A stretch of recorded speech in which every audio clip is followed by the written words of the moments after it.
E a gente recebe aqui agora no estúdio o Dr. Guilherme Davoli. Doutor, a gente viu ao longo aqui do nosso papo, da nossa reunião, né, que a rotina das famílias mudou muito durante a pandemia, né, Guilherme? Sim, sem a menor sombra de dúvida, mas é interessante a gente observar um detalhe. As rotinas vinham mudando e as pessoas não percebiam. A gente vinha aí desde 2016, 17, 18, com muita gente se isolando na tecnologia, e a gente estava longe da pandemia. A gente via os pais se isolando na tecnologia. A gente via as pessoas, às vezes, assistindo o mesmo meme, mas cada um no seu celular e não todo mundo reunido. E a gente via todo mundo reclamando de que os restaurantes estavam cheios de gente sentada, mas cada um olhando para sua tela e não conversando. Quantos grupos de amigos à mesa, a mesma mesa, cada um com o seu telefone, né? Exatamente. Quando a pandemia vem, e aí surge toda a questão, agora vocês têm que se isolar, o medo de todos, né, crianças, adolescentes, adultos, era muito naquela, mas como que eu vou me isolar? E o que ninguém percebeu é que já estava se isolando. Então, quando a gente for pensar em retorno total das escolas e tudo mais, nós temos que pensar, mas antes da pandemia já não haviam ilhas de isolamento? Já não haviam situações em que eles não estavam interagindo da maneira como a gente poderia pensar aí a década de 1980, 90, em que as pessoas conversavam, dialogavam, trocavam experiências. E estávamos todos ficando muito seletivos. Eu não gosto daquela pessoa, eu não gosto daquela turma e fui isolando. Quando você tem um mercado de trabalho que fala, todo mundo aí tem que se comunicar, tem que trocar ideias, tem que ter network, tem que debater, tem que resolver problemas a partir dos conhecimentos, né? Então a gente vinha no isolamento, a pandemia pegou e aprofundou esse isolamento. Agora nós vamos ter que trabalhar com essas mudanças que ocorreram e que ficaram tão escancaradas no nosso dia a dia. Pois é, esse convívio até dentro de casa, né? Porque eu percebi isso na minha casa, quer dizer, a gente já estava no mesmo espaço e aí com a pandemia a gente teve que ficar mais tempo nesse mesmo espaço e ainda assim estando dentro do mesmo espaço, em alguns momentos ninguém se falava.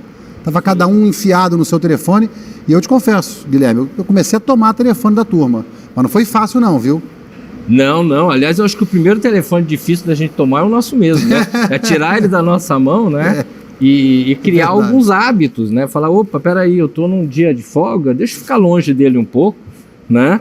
Porque a gente habituou de tal forma que hoje a gente já tem na Europa uma doença psiquiátrica chamada nomofobia, que nada mais é que você não conseguir ficar longe de um mobile, né? Do smartphone. Você fica dependente da presença física do aparelho. Teve um vídeo que viralizou na internet, uma mãe que tirou o telefone da filha num avião, você viu isso? Não. E a coisa terminou na pura. A menina deu um ataque, ficou louca, possessa, teve um surto. Sim. Por que a mãe tirou o telefone dessa criança? Olha, eu não vi o vídeo, mas eu sei de uma história de alguém dentro de um supermercado que aconteceu a mesma coisa. E aí a criança, que não era tão criança, já tinha aí seus 11 anos, entrou em estado de pânico porque ela queria terminar de assistir alguma coisa que inclusive poderia assistir depois, já que ali não é uma questão de tempo, né? Então essa individualidade que muitas vezes foi valorizada, sabe? Você tem que pensar em você, você tem que tomar as suas decisões e tudo mais. Ela cresceu de tal forma e foi sendo alimentada pelo uso indiscriminado, especialmente do smartphone, que a individualidade agora ela vai contra a própria essência humana de sermos animais coletivos, animais criativos, e que nós precisamos do debate, nós precisamos da experiência com o diferente, né? Aí a gente começou a entrar num grande problema e, pessoalmente, eu acho que essa grande mudança que vem pela frente, ela tem que vir de dentro da escola pelas crianças e adolescentes para atingir a família. E não simplesmente, vamos orientar os pais para mudar tudo. Não, a mudança ela começa lá dentro e por isso que é tão importante que a gente retome o espaço escolar e retome a condição do debate, do diálogo, da troca de ideias, em cima dos princípios mais dinâmicos de conhecimento. Outra questão, Guilherme, assim, eu como pai vejo muito isso, né? O eletrônico é para ser uma ferramenta para ajudar a nós e as crianças. Eu já aprendi por um ditado que diz muito bem que a diferença entre o remédio e o veneno é a dose. Então, qual é a dose ideal? Como transformar o aparelho eletrônico, o celular ou o tablet, que seja, numa ferramenta que vale a pena ser usada? Mas só um detalhe que eu acho que é importante. Toda vez que a tecnologia nos sinaliza algo novo, e a gente pode pegar isso lá com forno de micro-ondas, quando apareceu, as pessoas se lambuzam daquilo, né? Quer dizer, todo mundo quer experimentar, todo mundo quer mexer, todo mundo acha que é fantástico, tá? Até elas começarem Tinha gente querendo fazer arroz e feijão no micro-ondas. Sim, tudo. Cozinhar no micro-ondas. Absolutamente tudo, né? Quando você descobre que não, é uma ferramenta fantástica para aqueles fins muito específicos e que vão nos ajudar na comunicação. Então, o uso da tecnologia, né, muito especialmente do smartphone, que é o que mais está na mão, ele é fabuloso, ele está aí para aproximar pessoas, aproximar conhecimento. Perfeito. O problema é quando eu me perco dentro dos meus objetivos e eu me torno escravo daquilo. E não eu estou usando a tecnologia, eu simplesmente sou levado por ela. Então, quando alguém pergunta, tá bom, mas quantas horas alguém, né, deve ficar dentro da internet? A questão não é hora, a questão é quê? O que está fazendo, qual é a qualidade. Eu não me preocupo se você de vez em quando está jogando, se você está assistindo uma série, mas compreender que você poder crescer como ser humano, você precisa de conhecimento e networking. E essa ferramenta te dá todas as possibilidades de conhecimento e networking. Diferente de você estar num grupo de WhatsApp com um monte de gente brigando com todo mundo ou e mandando ficar ali 8, 10 horas só vendo vídeo, passando vídeo um atrás do outro. Sim, e às vezes inclusive vídeos de segundos que você nem prestou atenção. Então é fundamental compreender a família, o que meu filho está fazendo. E é extremamente importante que a gente ressuscite um hábito mineiro da prosa, né? Então, pô, todo mundo em casa tem tecnologia? Tem. Olha, eu assisti alguma coisa. Olha, eu vou mandar para você. Não, vem cá. Vem assistir comigo. Vamos conversar sobre isso. Vamos verificar a questão do estudo, mas vamos verificar a questão do conteúdo, a parte legal daquele vídeo que a gente viu outro dia. Então, a gente pode utilizar toda a tecnologia para que a pessoa, da criança, do adolescente, que são extremamente diferentes, que eles tenham essa oportunidade do debate dentro de casa. Perfeito. Porque dentro da escola, o debate vai estar cada vez mais vivo, cada vez mais intenso, e uma orientação muito clara aos pais. Pais, aquela ideia de que a gente usava antigamente, né, de que a escola ensina, a família educa, não é mais assim. A educação acontece o tempo todo. E se a educação acontece o tempo todo, eu tenho que estar muito conectado enquanto família com a equipe da escola, eu tenho que saber o que está ocorrendo naquele projeto, eu tenho que não simplesmente perguntar para o meu filho, está tudo certo na escola? Não, eu vou lá e participo desse processo, porque é um processo em que todos vão crescendo ao mesmo tempo e a tecnologia fica como uma ferramenta extremamente útil. Ela é meu martelo, minha chave de fenda, ela é meu alicate e ela vai ajudar a resolver problemas. E não simplesmente ela me tira do mundo e joga para um outro mundo. Ela não me usa, eu que a uso. Eu é que estou usando. E isso é fundamental. Na hora que eu vejo a educação entrando com toda a força dentro da tecnologia para tornar aquele processo muito mais útil, fantástico. Nós estamos falando a língua que deve unir as pessoas e não simplesmente isolar as pessoas, que é o que eu cheguei a comentar, que já vinha acontecendo antes da pandemia, né? E agora vai ser o processo inverso, né? A criançada se acostumou com a aula online, se acostumou com o uso excessivo dessas ferramentas. Como é que vai ser agora a volta para a aula presencial? Vai ser uma outra questão? Eu vejo duas questões aí, né?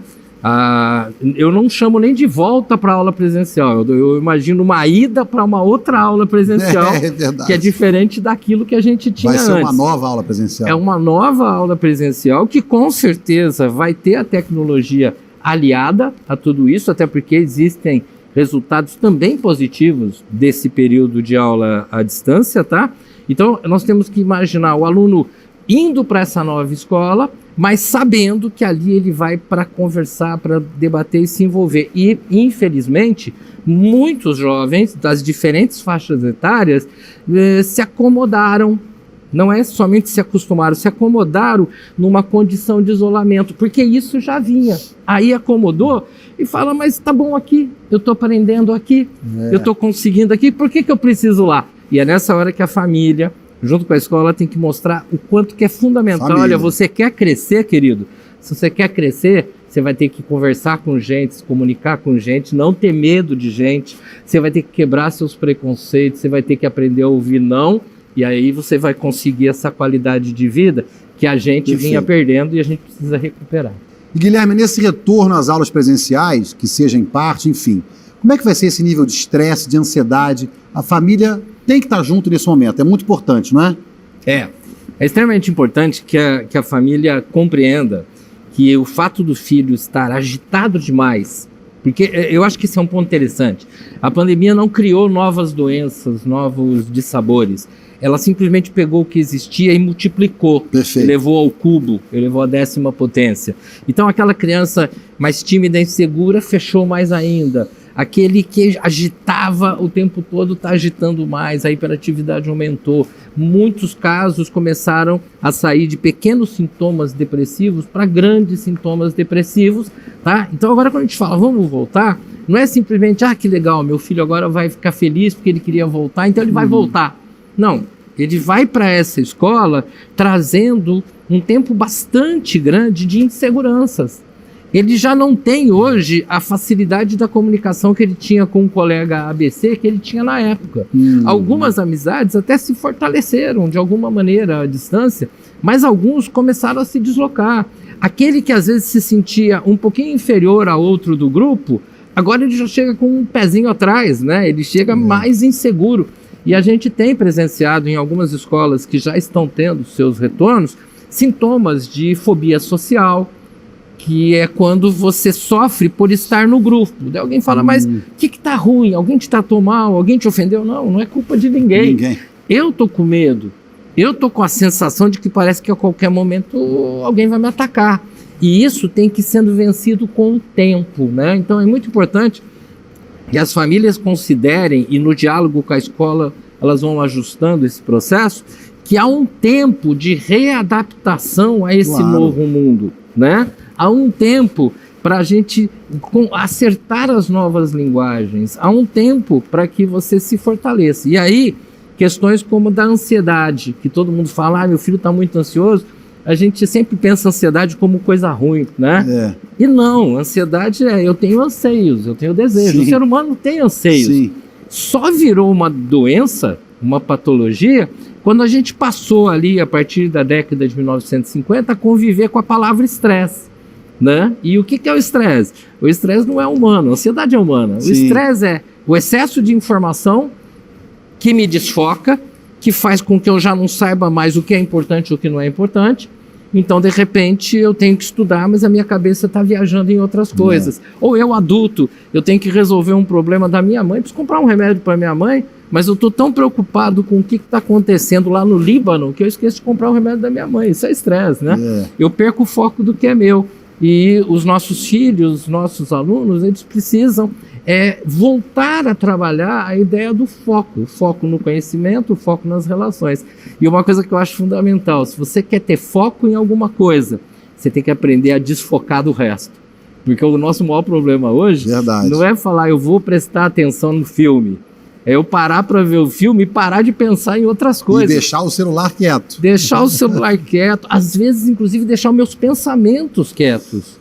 Porque eu estou aqui na segunda-feira com a minha cabeça pensando na besteira que eu falei na sexta e o que vai acontecer na quinta. Nós, adultos, somos os que aceleram os filhos.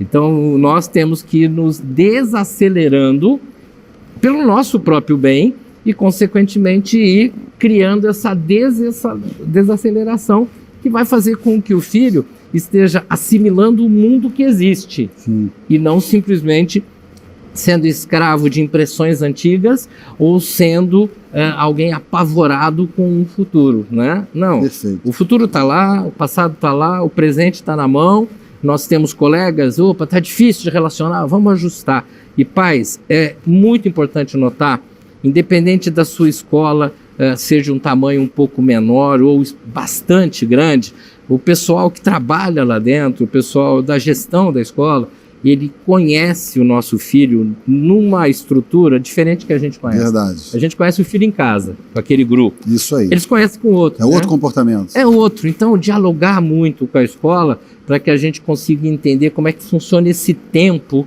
em que nossos filhos venham a desenvolver o network e o conhecimento na tentativa de resolução de problemas. A partir daí, eu acredito que a gente começa a ter uma sociedade mais equilibrada.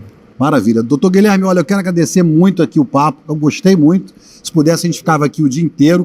Foi incrível a sua participação. Obrigado por nos ajudar a esclarecer essas dúvidas, né, que são minhas, é de quem está em casa, é da equipe que está aqui.